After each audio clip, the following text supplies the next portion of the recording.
హరిదాసులు ఎందుకు వస్తారో తెలుసుకుందాం. సంక్రాంతిని మనం ధనుర్మాసం అంటాం. ధనుర్మాసంలో ఈ హరిదాసులు హరినామ సంకీర్తనం చేస్తూ తెల్లవారుజామునే నగరం చుట్టూ తిరుగుతూ ఉంటారు. అసలు హరిదాసులు అంటే ఎవరు అని మనం తెలుసుకోవాలంటే మొదట మహాభారత కాలంలో శ్రీకృష్ణుడు, ధర్మరాజు ఇంకా సూర్య భగవానుల సమక్షంలో జరిగిన ఒక విషయం తెలుసుకోవాలి.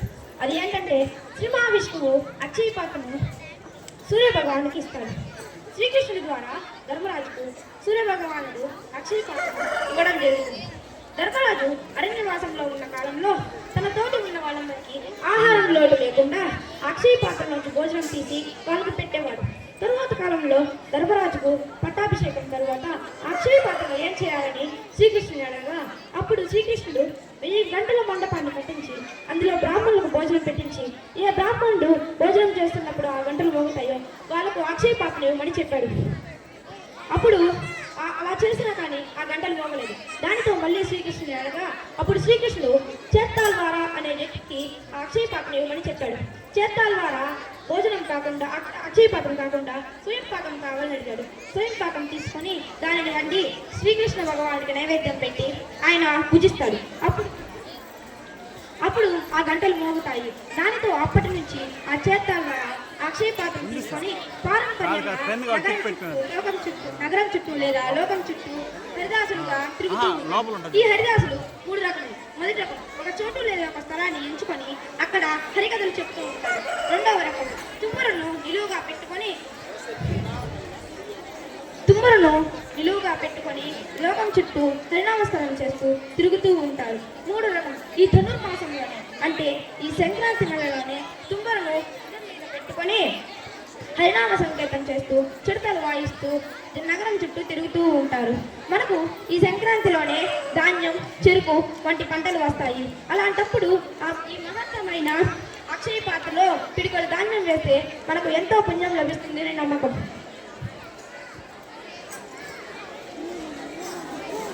జై శ్రీమద్ రమణ గోవిందో హరి హరిలో రంగా హరి నందామయ గురుడ నందామయ వీర బ్రహ్మం మాట విందామయ నందామయ గురుడ నందామయ వీర బ్రహ్మం మాట విందామయ చెట్టు ఒకటే కాని పక్షులే 10,000 చెట్టు వెలసిన చోట పక్షి నవ్వుతానయ నందామయ గురుడ నందామయ వీర బ్రహ్మం మాట విందామయ నందామయ గురుడ నందామయ వీర బ్రహ్మం మాట విందామయ గుడి చుట్టూ తిరిగాను గుడిలో ఎవ్వరు లేరు గురువు లేని శిష్యుణ్ణి అయ్యానయ నందామయ గురుడ నందామయ వీర బ్రహ్మం మాట విందామయ నందామయ గురుడ నందామయ వీర బ్రహ్మం మాట విందామయ జై శ్రీమద్ రమణ గోవిందో హరి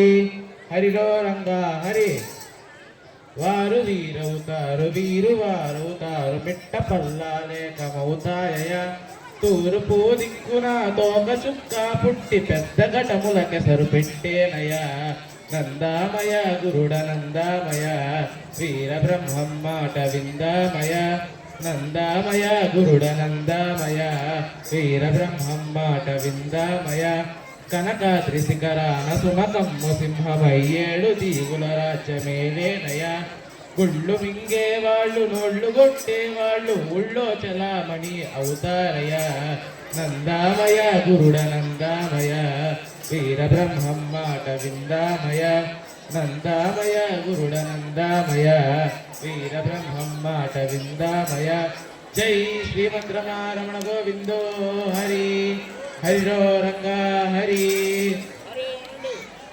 ఆలుగారట్టి అన్నయ్యలందరికీ అధికార యోగము పడుతుందయ కుక్కతో కాబట్టి గోదావరి ఇదితే కోటిపల్లి కాడ తేలేరయ నందామయ గురుడ నందామయ వీర బ్రహ్మం మాట విందామయ నందామయ గురుడ నందామయ వీర బ్రహ్మం మాట విందామయ జై శ్రీమద్ రమణ గోవిందో హరి హరిలో రంగా హరి